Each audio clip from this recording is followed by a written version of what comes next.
did you realize you don't really have friends? I've been the designated driver for our group since college. Never minded it. I don't drink much anyway, and I genuinely enjoyed making sure everyone got home safe after their wild nights out. Every weekend for 3 years, same routine. I'd pick up Ryan from his downtown apartment, then swing by Samantha's place, grab the twins from their shared condo, and hit whatever bar or club they chose for the night. I'd nurse one beer all evening while they got absolutely hammered, then play chauffeur until 2 a.m., dropping everyone off at their doors. They always promised to get me next time for gas money. Next time never came, but honestly, I didn't care. These were my people, my closest friends since freshman year, the group that knew everything about each other. I felt needed, important, like I was contributing something valuable to our friendship, keeping everyone safe, being the responsible one they could count on. Last Friday started like any other weekend. Around 6 p.m., Samantha texted our group chat. "Can't do tonight, guys. Family thing came up. Rain check?" Then Ryan chimed in. "Same here. Work emergency at the restaurant. Boss is freaking out." The twins bailed next. "Sister's visiting. Gotta skip." Fine, I thought. First Friday night to myself in literally months. Maybe this was a sign to actually relax for once. I decided to hit up Dave & Buster's alone, play some arcade games, actually sit down and enjoy a beer instead of watching other people drink. Maybe even get those loaded nachos I always wanted but never ordered when I was driving. I grabbed a corner booth, ordered a craft beer and a basket of buffalo wings. For the first time in forever, I wasn't checking my phone every 5 minutes, making sure someone hadn't wandered off or needed a ride to another location. I'm halfway through my wings, actually beating my high score on the basketball game from my table, when I hear it. Samantha's laugh, that unmistakable loud cackle that could cut through any crowd. I look up from my phone and freeze completely. There they are, all 4 of them, standing around the beer pong table in the back corner, absolutely wasted. Samantha's got a red Solo cup in each hand, Ryan's swaying like he might fall over, and the twins are high-fiving after obviously sinking a shot. Samantha catches my eye first, and her face goes completely white. She whispers something urgent to Ryan, who turns around to look. When he sees me sitting there, his drunk smile disappears instantly. They start walking over, and I'm thinking maybe there's some explanation. Maybe Samantha's family thing ended early. Maybe Ryan's work emergency got resolved. Maybe plans just changed spontaneously. Samantha reaches my table first, stumbling slightly. "Oh hey, what a crazy coincidence running into you here." "Yeah," I say slowly, setting down my beer. "Thought you had a family thing tonight?" Her face turns bright red. "Right,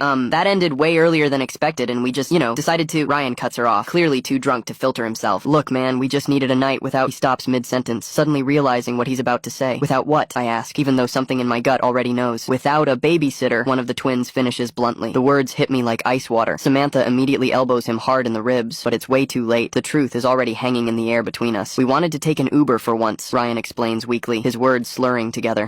Not have to worry about bothering you to drive us around all night." I sit there processing what I just heard. 3 years of every single weekend. Hundreds of safe rides home, dozens of times staying sober while they partied. And I was just a bother. An inconvenience they finally wanted a break from. "The babysitter," I repeat quietly. They all look down at their feet, suddenly very interested in the sticky arcade floor. "That's what you guys call me?" Nobody answers. Nobody denies it either. I left my half-eaten wings on the table and walked straight out to the parking lot. Found their Uber driver waiting by the entrance. Apparently they'd already called one for later. I paid him an extra $50 cash to cancel their ride. They can figure out their own way home tonight, and every night after that.